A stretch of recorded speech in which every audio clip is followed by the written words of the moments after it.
Welcome to my YouTube channel the light of knowledge. हम लोगों ने अपनी 10th क्लास का चैप्टर स्टार्ट किया, चैप्टर नंबर 3, जिसका नेम है coordination and control. Previous lecture में हमने कोऑर्डिनेशन का प्रोसेस देखा था कि किस तरह कोऑर्डिनेशन का प्रोसेस होता है और कौन कौन से कंपोनेंट्स हमारे पास होते हैं। अब क्या आज हम अपना बेसिकली नर्वस कोऑर्डिनेशन का टॉपिक स्टार्ट करने लगे हैं। तो सबसे पहले हम देखेंगे कि हमारे पास न्यूरॉन्स क्या हैं।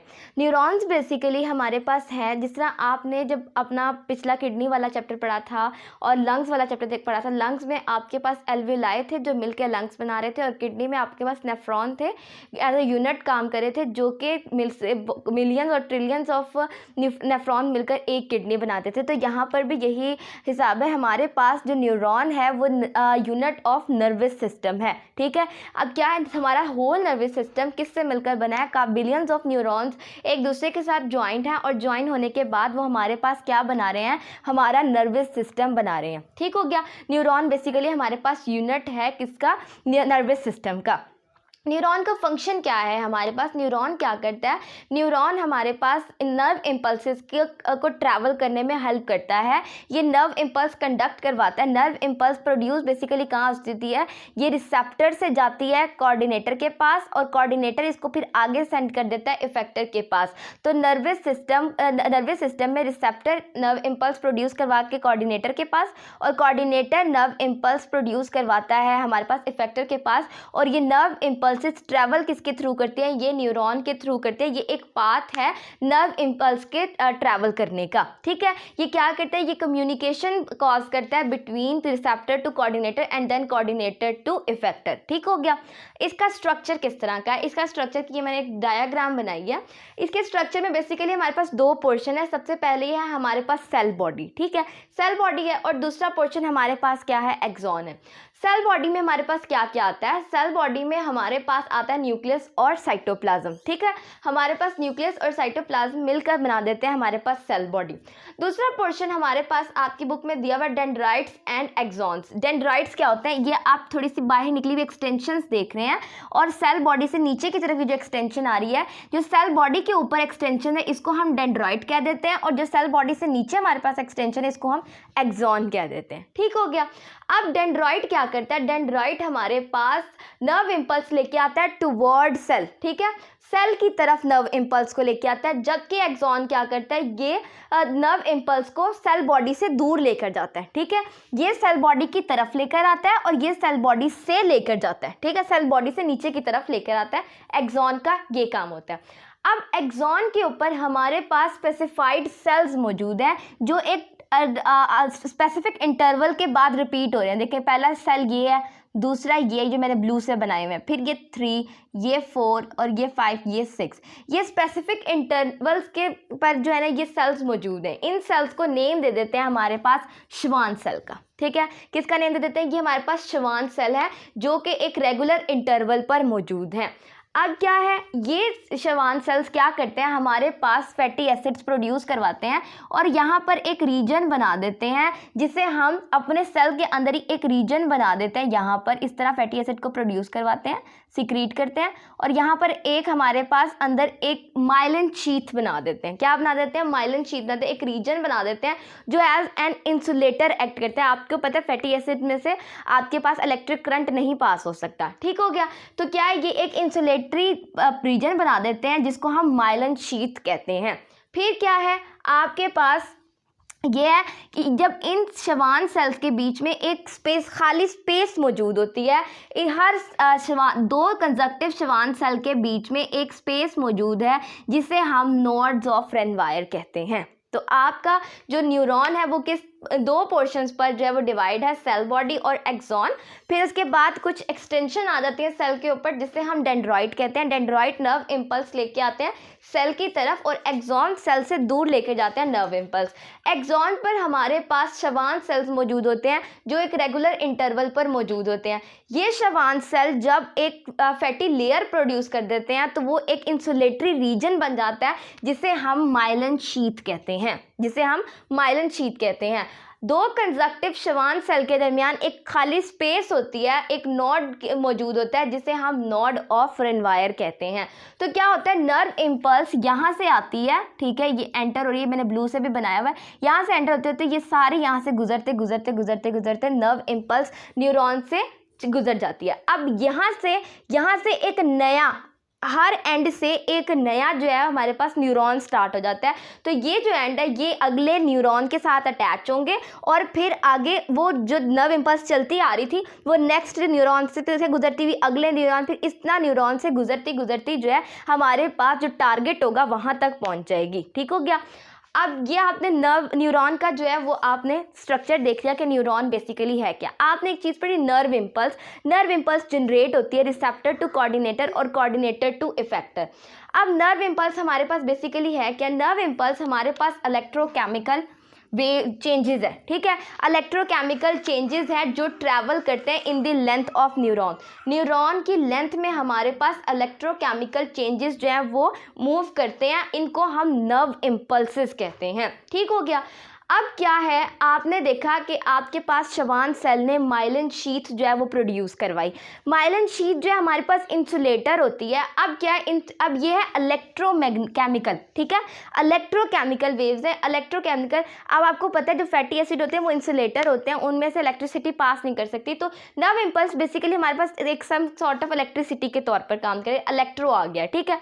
अब क्या होगा, ये जो माइलिन शीथ होगी ये हमारे पास इन इलेक्ट्रोकेमिकल वेव्स की जो है ना, इन इलेक्ट्रोकेमिकल चेंजेस की ट्रैवलिंग को जो इनहिबिट करेगी, ठीक है, उनको रोकेगी कि वो वहाँ से ना गुजर सकें। तो ये नर्व इम्पल्सेस क्या करती हैं, ये जो नोड्स ऑफ रेनवायर हमारे पास मौजूद है ना, उन पर जंप करना स्टार्ट कर देती हैं। मिसाल के तौर पे ये एक नोड ऑफ रेनवायर था, ये यहाँ से जंप करके दूसरे नोड ऑफ रेनवायर पे जाएगी और दूसरे से तीसरे पे, तीसरे से चौथे, और इस तरह ये जंपिंग के ज़रिए ये नर्व इम्पल्स जो है वो पास होगी। तो वो नर्व इम्पल्स जो कि जंपिंग के ज़रिए पास होती है उसको हम साल्टेटरी नर्व कहते हैं, ठीक है, साल्टेटरी नर्व इम्पल्स कहते हैं। ठीक हो गया। क्या होगा, यहाँ से ये नोड टू नोड मूव करेगी और इस तरह क्या होगा, ये ट्रैवलिंग करेगी, क्योंकि हमारे पास माइलिन शीथ जो है ये नर्व इम्पल्स की ट्रैवलिंग को इनहिबिट करेगी, बिकॉज ये एक इंसुलेटर है। कहा जाता है कि नर्व इम्पल्स की स्पीड इतनी ज़्यादा होती है, ये 120 मीटर पर सेकंड के हिसाब से मूव करती है, तभी हमारे पास जो एक्शन होता है, जो रिस्पॉन्स होता है वो इतनी क्विकली हो जाता है, क्योंकि इसकी स्पीड बहुत ज़्यादा होती है, ये बहुत ज़्यादा स्पीड से मूव करती है। इसके बाद हम देखेंगे कि हमारे पास न्यूरॉन्स की बेसिकली कितनी टाइप्स हैं। हम देखने लगे हैं कि हमारे पास, हमने न्यूरॉन देखा था कि न्यूरॉन क्या है हमारे पास। बेसिकली न्यूरॉन हमारे पास वो पाथ है, हमें वो स्पेस प्रोवाइड करता है जिस पे हमारे पास नर्व इम्पल्स ट्रैवल करती है। ठीक हो गया। अब हमारे पास न्यूरॉन की जो है ना डिफरेंट काइंड्स है, डिफरेंट टाइप्स हैं। तो सबसे पहली जो टाइप हमारे पास है, नंबर 1 टाइप पे हमारे पास है सेंसरी न्यूरॉन। सेंसरी न्यूरॉन कौन कौन से न्यूरॉन्स होते हैं? सेंसरी न्यूरॉन्स वो न्यूरॉन्स होते हैं जो हमारे पास रिसेप्टर के पास मौजूद होते हैं। रिसेप्टर बेसिकली हमारे पास स्टिमुलस को सेंस करता है। तो क्या है, ये वो न्यूरॉन्स होते हैं जो मैसेज लेकर आते हैं रिसेप्टर से CNS के पास। ठीक है, रिसेप्टर से कोऑर्डिनेटर के पास हमारे पास जो मैसेज लेकर पहुंचते हैं, जिनके ज़रिए हमारे पास मैसेज पहुंचता है, वो होता है हमारे पास न्यूरॉन। ठीक है, न्यूरॉन का जो पूरा जाल होता है वो रिसेप्टर से CNS तक फैला हुआ होता है, जिस पर नर्व इम्पल्स ट्रैवल करके हमारे पास कोऑर्डिनेटर ब्रेन या स्पाइनल कॉर्ड के पास मौजूद पहुंच जाती है। ठीक है, अब क्या है, इसमें हमारे पास एक ही डेंड्राइट होता है और एक एक्सॉन होता है। ठीक है, एक ही, अब आपको पता है डेंड्राइट और एक्सॉन एक्सटेंशन है जो सेल बॉडी के इर्द गिर्द मौजूद होती हैं। डेंड्राइट क्या करती हैं, वो नर्व इम्पल्स लेकर आती हैं सेल बॉडी की तरफ, और क्या होता है, जो एक्सॉन होते हैं वो सेल बॉडी से दूर लेकर जाते हैं हमारे पास नर्व इम्पल्स को। दूसरी टाइप हमारे पास आ जाती है इंटरन्यूरॉन। ठीक हो गया। इंटरन्यूरॉन क्या है? इंटरन्यूरॉन बेसिकली हमारे पास ब्रेन और स्पाइनल कॉर्ड बनाते हैं। जब काफ़ी सारे इंटरन्यूरॉन्स मिल जाते हैं तो वो क्या करते हैं, वो हमारे पास ब्रेन और स्पाइनल कॉर्ड को बना देते हैं। अब ये क्या करते हैं, ये न्यूरॉन क्या करते हैं, जो मैसेज हमारे पास सेंसरी न्यूरॉन रिसेप्टर से लेकर आए थे उसको पिक करते हैं, उसको रीड करते हैं और क्या करते हैं, एक नया मैसेज क्रिएट करके उसे इफेक्टर की तरफ भेजते हैं। ठीक हो गया। क्या करते हैं, ये जो हमारे पास नर्व इम्पल्स आ रही थी सेंसरी न्यूरॉन से, उसको रीड करते हैं और उसी मैसेज को जो है वो रीअरेंज करके हमारे पास किसकी तरफ भेज देते हैं, इफेक्टर की तरफ भेज देते हैं, जिसने हमारे पास रिस्पॉन्ड करना होता है। इसमें क्या होता है, इसमें हमारे पास काफ़ी सारे डेंड्रॉइड होते हैं और काफ़ी सारे जो है वो हमारे पास एक्सॉन होते हैं। ये इनकी मैंने डायाग्राम्स भी बना दी हैं, ठीक है, कि सेंसरी न्यूरॉन इस तरह का होता है और जो हमारे पास इंटर न्यूरॉन होता है वो इस तरह का होता है। मोटर न्यूरॉन हमारे पास तीसरी टाइप है, ठीक है। मोटर न्यूरॉन हमें क्या करता है, ये मोटर न्यूरॉन क्या करता है, जब मैसेज सेंसरी न्यूरॉन लेकर आया हमारे पास इंटर न्यूरॉन के पास, इंटर न्यूरॉन ने उसको रीड किया और उसको अब भेजना है इफेक्टर के पास, तो उसको वो किसकी मदद से भेजेगा, मोटर न्यूरॉन की तरफ की मदद से। मोटर न्यूरॉन क्या करेंगे, मोटर न्यूरॉन का एक जाल बिछा होता है, कहाँ से, सेंट्रल नर्वस सिस्टम से इफेक्टर की तरफ पूरा एक जाल बिछा होता है और ये इसके हमारे पास डायाग्राम है। तो हमारे पास रिसेप्टर से जो मैसेज आएगा वो इस न्यूरॉन के ज़रिए आएगा, फिर इंटर न्यूरॉन इस पूरे नर्व इम्पल्स को रीड करेगी और उसको भेज देगी इफेक्टर की तरफ थ्रू किसके ज़रिए, इस न्यूरॉन की तरफ के जरिए, ठीक है। सेंसरी न्यूरॉन से इंटर न्यूरॉन से देन मोटर न्यूरॉन। ये आपने न्यूरॉन की टाइप देख ली कि ये क्या करते हैं, रिसेप्टर से सेंट्रल नर्वस सिस्टम तक सेंसरी न्यूरॉन का एक जाल बिछा होता है। फिर जो हमारे पास कोऑर्डिनेटर होते हैं वो किससे मिलकर बने होते हैं, इंटर न्यूरॉन से। फिर सेंट्रल नर्वस सिस्टम से इफेक्टर तक पूरा हमारे पास मोटर न्यूरॉन का जो है वो जाल बिछा होता है, जिसके ज़रिए हमारे पास जो है वो nerve impulse central nervous system से इफेक्टर की तरफ मूव करती है और इफेक्टर फिर एक्शन परफॉर्म करता है। अब क्या है, अब हमारे पास ये वाला पूरा पोर्शन होता है, इसको हम कहते हैं एक्सॉन, ठीक हो गया। इसको हम एक्सॉन कहते हैं, जो सेल बॉडी के अलावा जितना भी पोर्शन होता है उसको हम एक्सॉन कह देते हैं। जब काफ़ी सारे एक्सॉन मिल जाते हैं और क्या होता है, एक कवरिंग जो है फैटी एसिड की कवरिंग उनको इन्वेलप कर देती है, तो वो हमारे पास नर्व्स बनाते हैं, ठीक हो गया।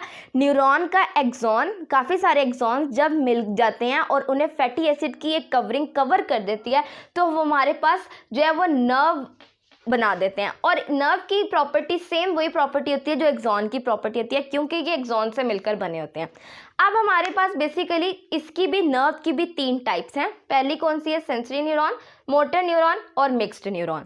सेंसरी न्यूरॉन वो न्यूरॉन होंगे जिसमें सेंसरी नर्व वो नर्व्स होंगी जिसमें सेंसरी न्यूरॉन की हमारे पास एक्सॉन्स मौजूद होंगे, ठीक हो गया।